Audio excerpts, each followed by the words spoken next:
बिस्मिल्लाहिर्रहमानिर्रहीम, अस्सलाम वालेकुम। अली सलमान जी टीवी के तमाम नाज़रीन को आईसीसी टी20 वर्ल्ड कप जी स्पोर्ट्स स्पेशल ट्रांसमिशन में खुश आमदीद कहता है कि जहां पर अब ये टूर्नामेंट आज के मैच के बाद फाइनल के मरहले में दाखिल हो चुका है। टीम इंडिया और टीम इंग्लैंड की टीमों के दरमियान वानखेड़े में जबरदस्त बैटिंग डिस्प्ले का मुजाहरा हमें देखने को मिला कि जहां पे 40 ओवर्स में 499 रन स्कोर किए गए और इतनी भरपूर और ब्रूटल बैटिंग दोनों टीमों की जानिब से शायकीन क्रिकेट को देखने को मिली। क्या रहा इस मैच में, एक नजर डालेंगे इस मैच की समरी पे कि जहां पे टीम इंडिया ने पहले बैटिंग की और संजू सैमसन की शानदार नॉक की बदौलत टीम इंडिया ने 253 रन स्कोर किए 7 विकेटों के नुकसान पर। संजू सैमसन ने एक दफा फिर सेल्फलेस इनिंग खेली, 89 रन स्कोर किए। शिवम दुबे जिनको आज बैटिंग ऑर्डर में प्रमोट किया गया 43 रन बनाने में कामयाब हुए। ईशान किशन ने 39 रन बनाए और हार्दिक पांड्या 27 के साथ नुमाया रहे। बैथल की जो रेजिस्टेंस थी वो रायगा गई, 105 रन की जबरदस्त इनिंग खेली उन्होंने। विल जैक्स 35 रन बनाने में कामयाब रहे, लेकिन बिल आखिर जो है वो टीम इंडिया ने ना सिर्फ इस मैच में 7 रन से कामयाबी हासिल की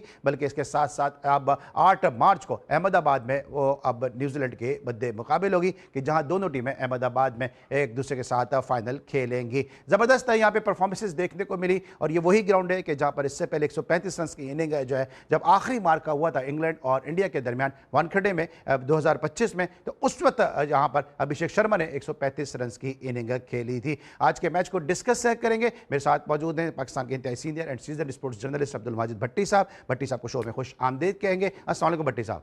जी वालेकुम अस्सलाम अली, बहुत बहुत शुक्रिया। आप जबरदस्त बैटिंग देखने को मिली है जनाब, और आज बड़े खुश होंगे हमारे कमर रज़ा हफीज़ साहब। कल इन्होंने टीम इंडिया को सिलेक्ट किया था, इन्होंने कहा था कि टीम इंडिया जो है वो फाइनल में पहुंचेगी, तो इफ़े भाई को यकीनी तौर पर मुबारकबाद भी है और साथ साथ जो है इनको हम शो में खुश आमदीद भी कहेंगे। अस्सलाम वालेकुम इफ़े भाई।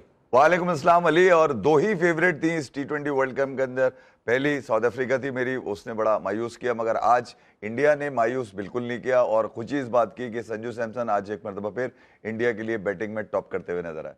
और राइट जनाब, और अब ज़रा आगाज़ करते हैं इस मैच को, ज़रा डिस्कस करते हैं। सबसे पहले तो जो यहाँ पे पहले बैटिंग करने वाली टीम है उसका जो ट्रैक रिकॉर्ड है वो बड़ा ज़बरदस्त रहा, फुल ऑफ रन्स। कल भी हम बात करते हैं फुल ऑफ बैटिंग पैराडाइज ये पिच होगी, और आज इंडिया ने इसका बड़ा अच्छा एग्जीक्यूशन किया। अभिषेक शर्मा का भट्टी साहब के उन पर बड़ी उम्मीदें थी, एक दफ़ा फिर उनसे उम्मीद ये लगाई जा रही थी कि अच्छा स्टार्ट देंगे, लेकिन एक दफ़ा फिर वो फेल हुए हैं। अभिषेक शर्मा का आपको मुस्तकबिल क्या नज़र आ रहा है कि क्या फाइनल उनके कैरियर का आखिरी मैच हो सकता है, क्योंकि उसके बाद ड्रॉप हो जाए, कम बैक जरूर कर सकते हैं, यंग है, लेकिन आपको लगता है कि जितना उनके पास बेंच स्ट्रेंथ है उसको देखते हुए अब थोड़ा अभिषेक शर्मा के लिए अगर फाइनल में रन नहीं करते हैं तो टीम इंडिया में वापसी मुश्किल हो जाएगी? देखें, अभिषेक शर्मा अली जो गलती कर रहे हैं वो स्पिनर्स के खिलाफ आउट हो रहे हैं। वो आप देखें, सलमान अली आगा ने इस चीज़ को शुरू किया था कोलंबो में, उसके बाद हर मैच में आज भी विल जैक्स ने अभिषेक शर्मा को आउट किया। तो उसको मेरे ख्याल में अपने कोचेज़ के साथ बैठना होगा, अपनी बैटिंग टेक्निक को ठीक करना होगा। लेकिन आज के मैच का जो लोग मुख्तलिफ पॉइंट्स जो थे उसको कहते हैं कि ये टर्निंग पॉइंट था, लेकिन मेरे ख्याल में इस मैच का टर्निंग पॉइंट वो मरहला था जब 18 रन्स पर जोफ्रा आर्चर की गेंद पर हैरी ब्रूक ने कैच छोड़ा संजू सैमसन का। वहाँ कैच भी ड्रॉप हुआ और इंग्लैंड का वर्ल्ड कप भी ड्रॉप हो गया। तो मेरे ख्याल में वो अगर कैच वहाँ पर ले लिया जाता, लेकिन क्या ज़बरदस्त बैटिंग कर रहे हैं संजू सैमसन। वो लग रहा है कि उनके लिए ग्राउंड भी छोटा है और किसी बॉलर को खातिर में नहीं लाते। क्लब मैचों में कोई बड़ा प्लेयर अगर आ जाता है ना तो उसको इस तरह मारधाड़ इस तरह करता है, लेकिन क्या ज़बरदस्त टैलेंट है। तो जाहिर है संजू सैमसन अंदर आ गए, अभिषेक शर्मा पे प्रेशर बिल्ड हो रहा है। मेरे ख्याल में फ़ाइनल में तो इंडिया चेंज नहीं करेगा, लेकिन आज इंडिया की बॉलिंग भी बहुत बुरे तरीके से एक्सपोज हो गई। बिल्कुल सही है। And if you describe Sanju Samson batting in 4 words it will be simplicity, command, authority, और ज़्यादा ज़बरदस्त उन्होंने जो वो डिस्प्ले किया है इफ़े भाई, क्योंकि मेरिट पे बेसिक्स पे खेलते हुए वो नज़र आए।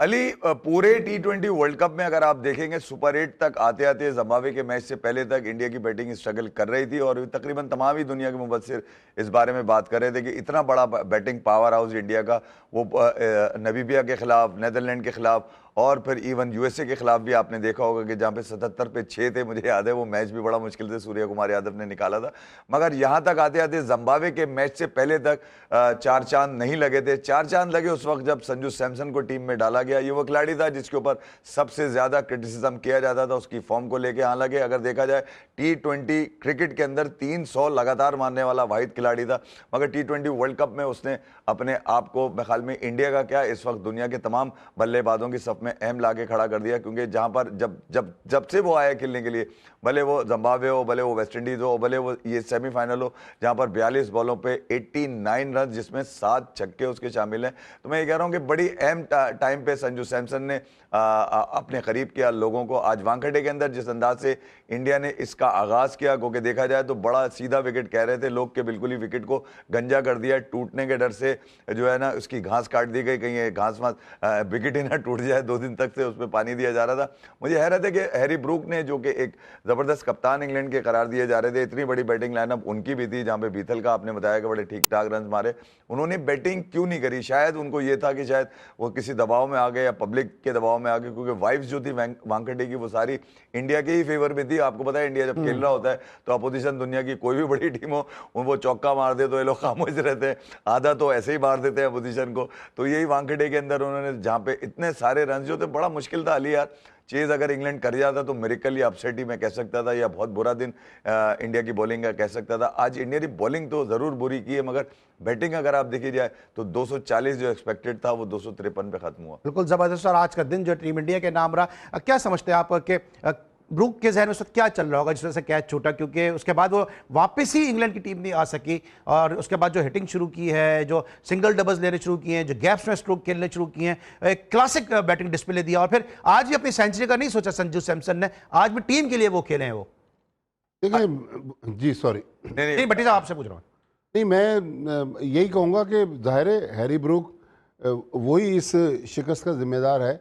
अगर वहाँ पर 18 पर वो कैच हो जाते तो फिर काया पलट जानी थी, फिर इतना बड़ा स्कोर नहीं होता। और टॉस जीतकर अभी भी जो फैसला किया हैरी ब्रूक ने वो बिल्कुल सही फैसला था, लेकिन बॉलरों ने स्कोर इतना बड़ा दे दिया। फिर फील्डिंग भी इंग्लैंड की, देखें इस पूरे टूर्नामेंट में जो इंग्लैंड की जो फील्डिंग रही, ये इंग्लैंड का मिजाज नहीं है। आप देखें पाकिस्तान के खिलाफ मैच में तो उन्होंने 22-25 रन वो मिस फील्डिंग से दे दिए।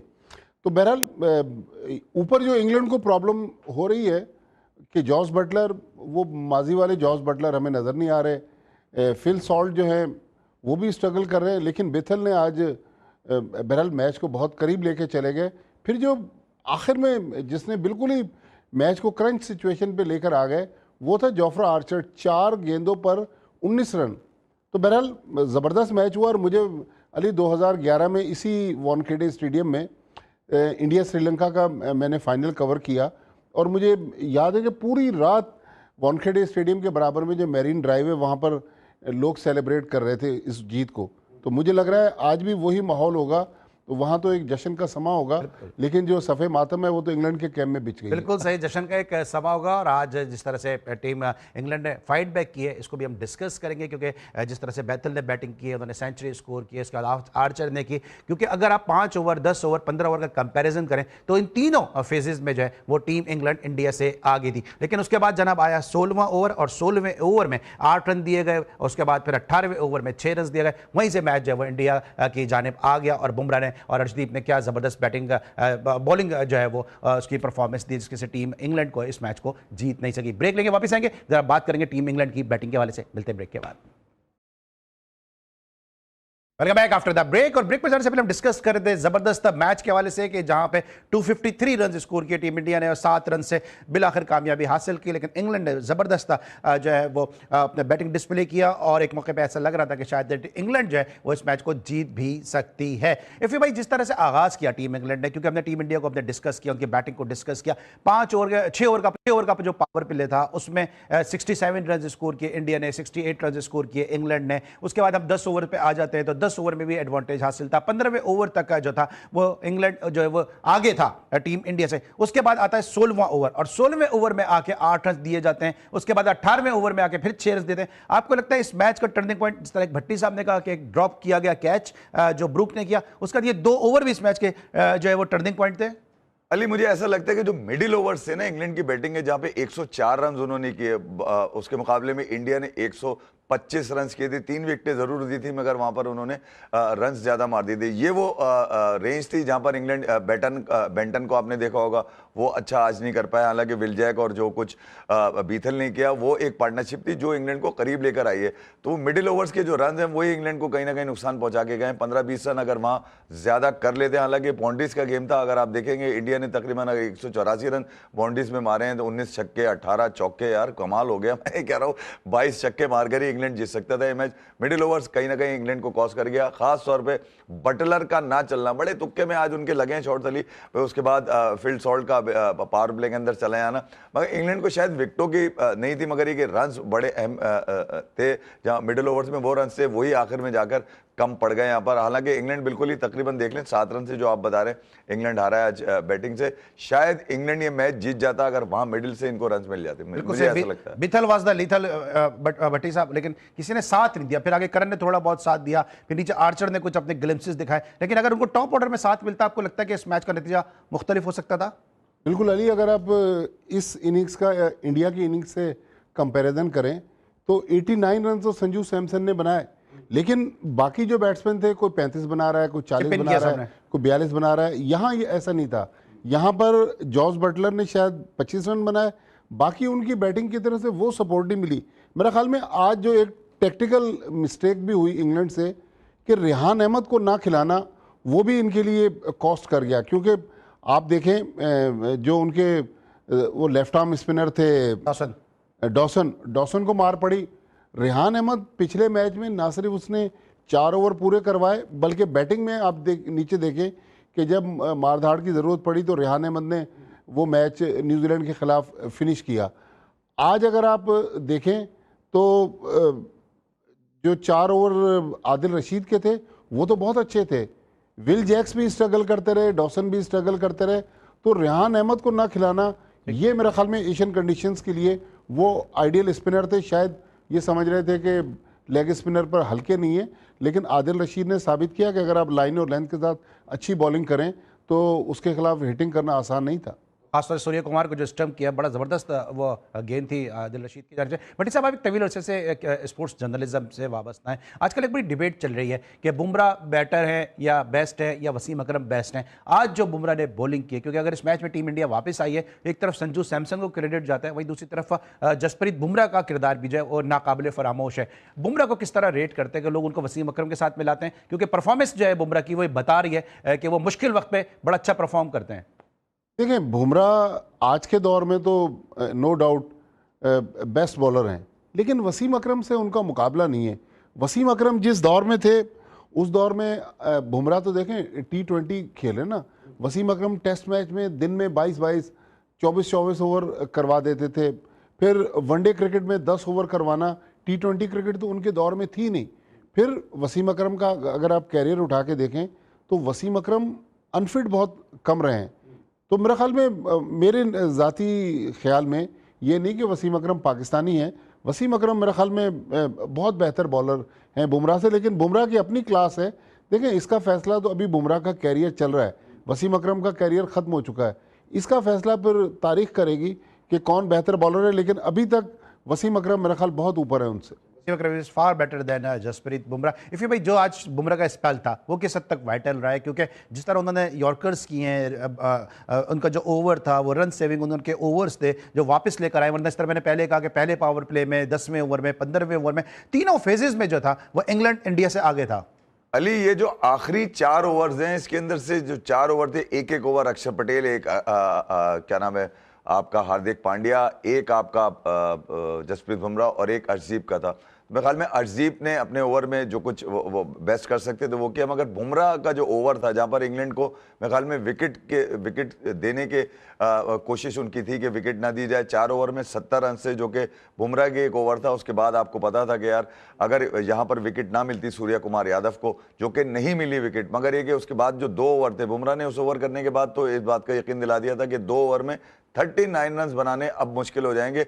हालांकि एक अक्षर पटेल का ओवर बार बार मुझे घबराहट हो रही थी, ये सोच करके कहीं अक्षर पटेल को, क्योंकि अक्षर पटेल आज रन तो उन्होंने दिए जरूर है, मगर अक्षर पटेल ने आज 2 अहम कैचेस ऐसे हैं जिसमें एक फील्ड शॉट का है जो रॉन्ग साइड पे भाग के उन्होंने पकड़ा, अच्छा आपने देखा होगा। एक बाउंड्री के ऊपर उन्होंने जो साथ में मिलकर शिवम दुबे के साथ मिलकर कॉरेस्पॉन्ड किया और फिर वो बाउंड्री के तिलक का जो कैच था बिल्कुल क्रूशियल मौके पे, और तिलक वर्मा का जो कैच जो सैम करन का उन्होंने लिया बाउंड्री के ऊपर, जो बुमराह के ओवर सॉरी हार्दिक पांड्या के ऊपर ओवर आया।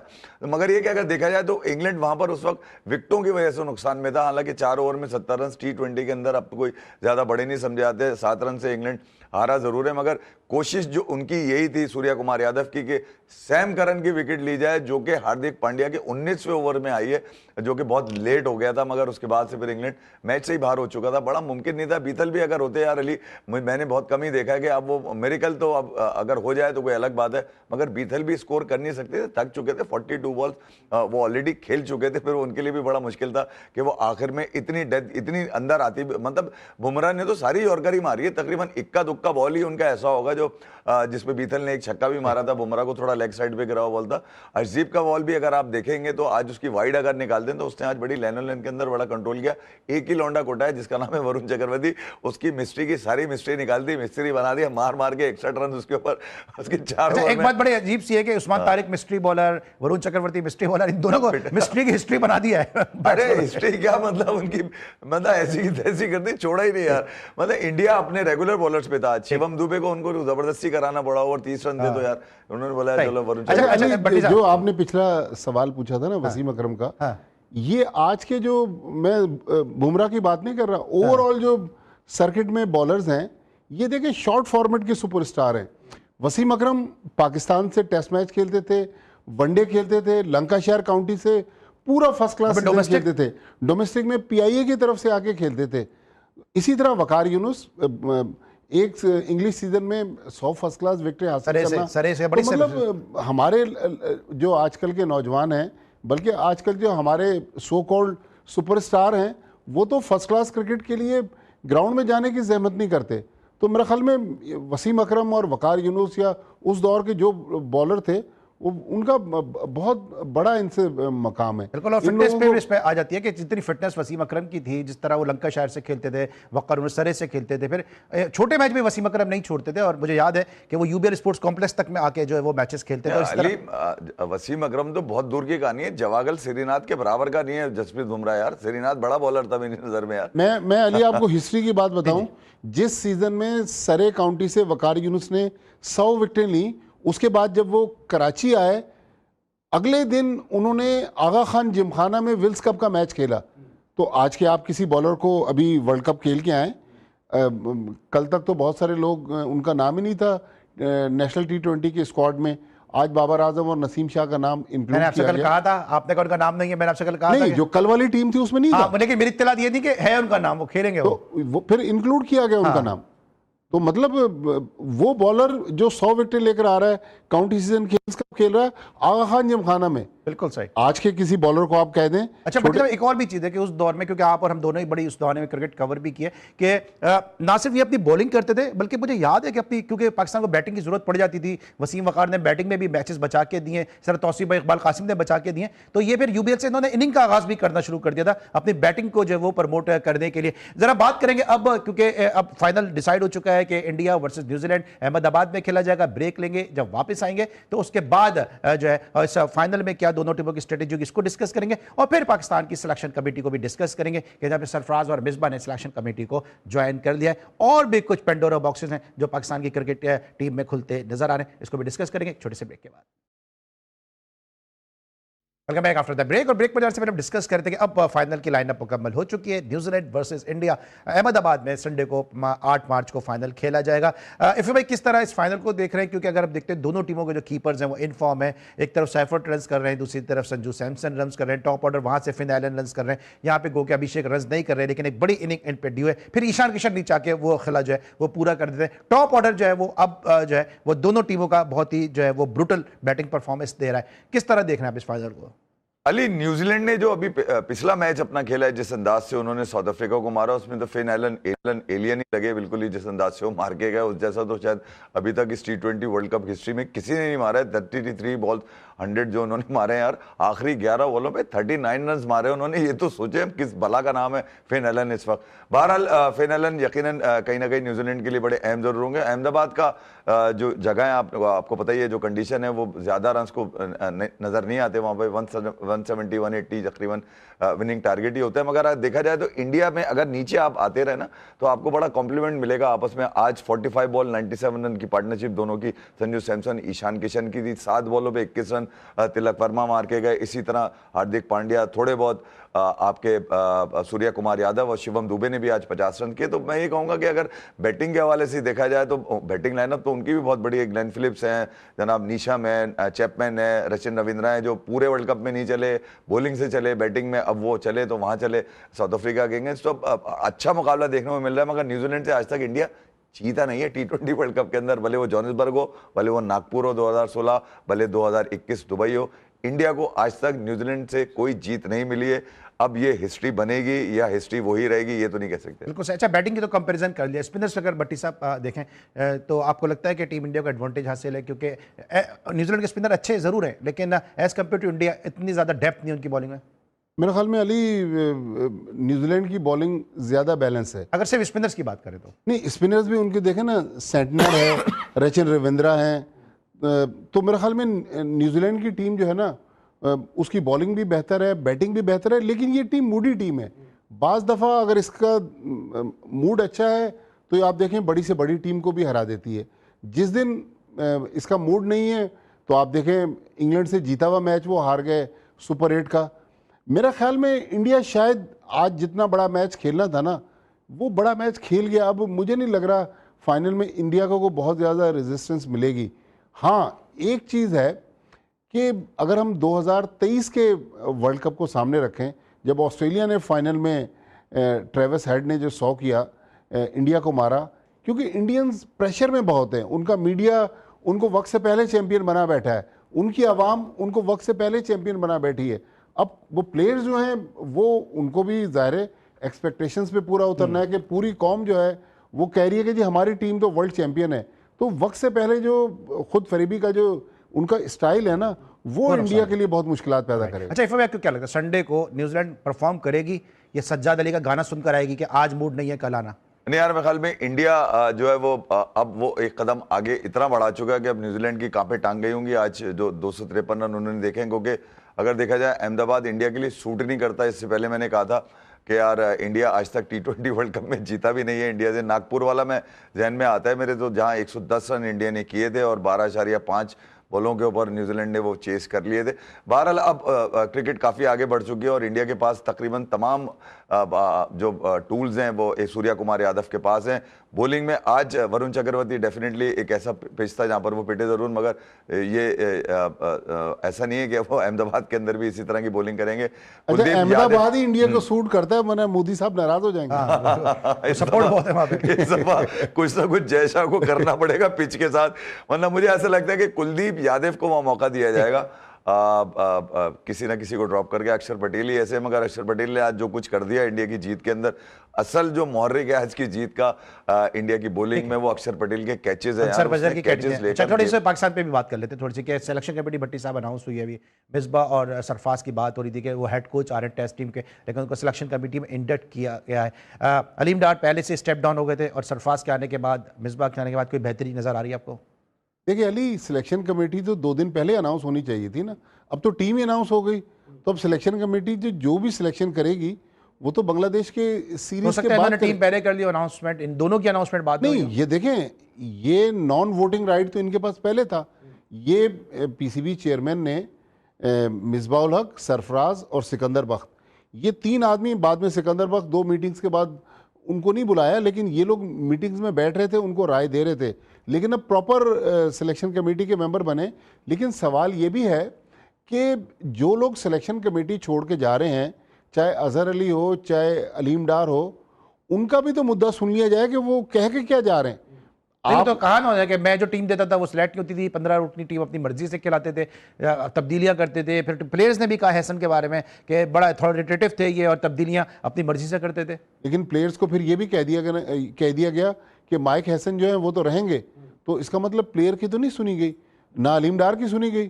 तो इसका मतलब वो जो शिकायत थी वो तो अपनी जगह पे, हाँ अब मोहसिन साहब इनको बिठाएंगे, बिठा के इनकी शिकायत या इनकी लाइन ड्रॉ कर देंगे, भाई आपकी ये लाइन ड्रॉ है, आपकी ये लाइन ड्रॉ है। लेकिन मेरा तो सवाल ये है कि सलमान अली आगा कश्ती डूबने के बाद शिकायत क्यों कर रहे हैं, पहले क्यों नहीं की उन्होंने?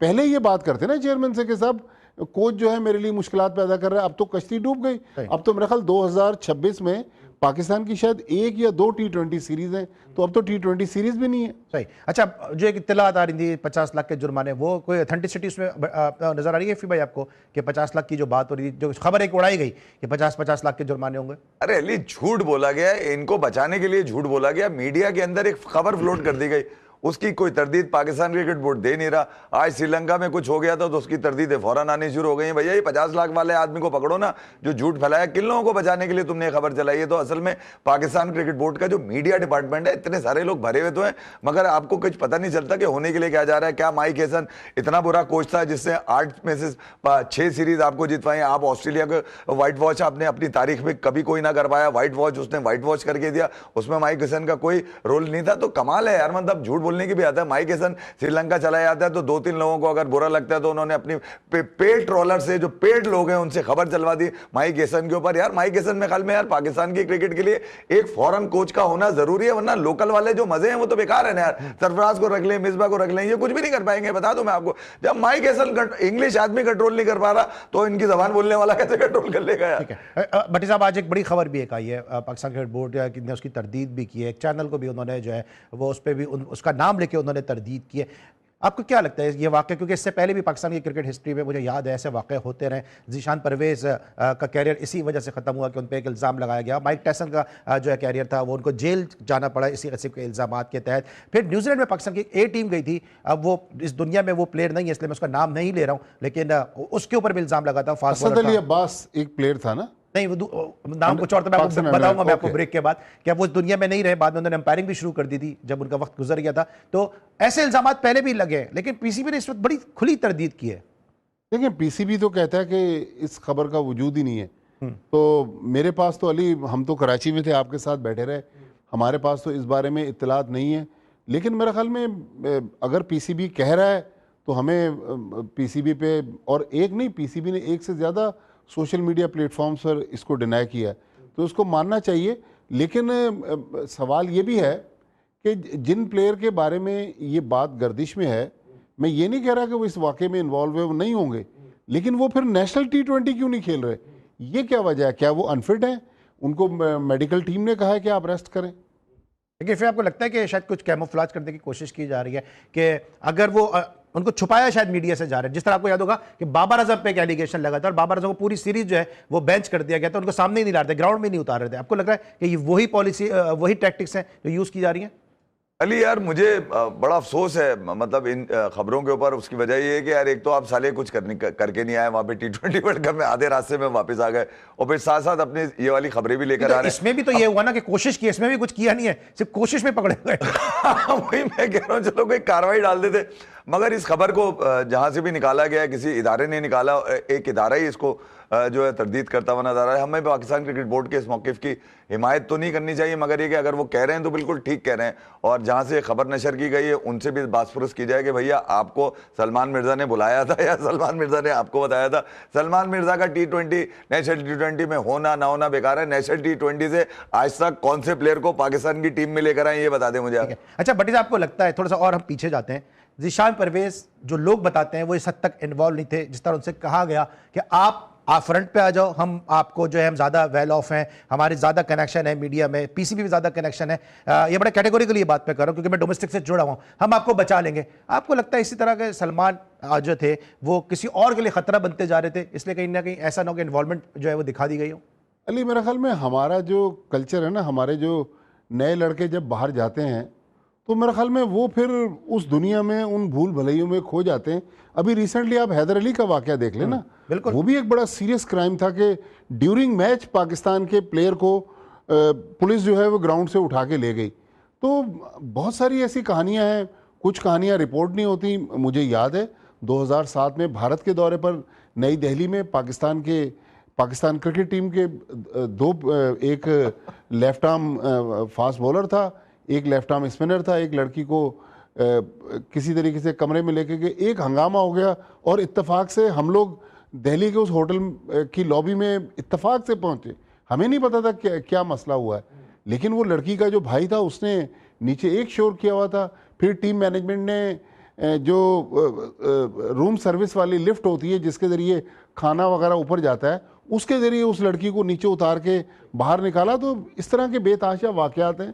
लेकिन ये मेरा ख्याल इसमें बजाय ये कि प्लेयर्स का तो कसूर है, लेकिन जब टीमें जाती हैं तो प्लेयरों को भी सोचना लेकिन चाहिए। एक चीज जो आज के वाकये से जो मैंने सबक सीखा, जो इत्तला जब मुझ तक पहुंची, वो एक चीज कंफर्म हो गई कि सलमान मिर्जा ने ये सब किया है, नहीं किया, लेकिन मुस्तकबिल में वो पाकिस्तान के चीफ सेलेक्टर बनने के जो है वो अहल हो गए। क्योंकि एक और चीफ सेलेक्टर भी ऐसे थे पहले कि जो होटल की खिड़की कूद कूद के उन्होंने जो है वो अपनी इज्जत और अपनी जान बचाई थी। तो एक उन्होंने जो है वो अहलियत अपने अंदर पैदा कर ली है। एक और वाकया भी है, कभी हम जिक्र करेंगे इफ्फी भाई से, लेकिन नाम में नहीं ले रहा हूं। एक और भी ऐसे प्लेयर थे कि जिन्होंने जब इफ्फी भाई प्रोड्यूसर थे उनका लैपटॉप इस्तेमाल किया और सारी चैट जो इफ्फी भाई के लैपटॉप पे उनकी आ गई और बाद में उन्होंने हाथ जोड़े इफ्फी भाई के सामने कि इस चैट को जो है वो आप पब्लिश मत कीजिएगा। कभी करेंगे इसमें बात, कभी टाइम का कभी चर्चा करेंगे इसमें। If I thank you so much Bhatti साहब, आज के शो में हमारे साथ आप मौजूद थे और फाइनल की लाइनअप मुकम्मल हो चुकी है। इंशाल्लाह आप ट्रांसमिशन देख सकेंगे टिल संडे 8 मार्च तक। अली सलमान को कल तक के लिए इजाजत दीजिए। अपना बहुत ख्याल रखिए। अल्लाह हाफिज।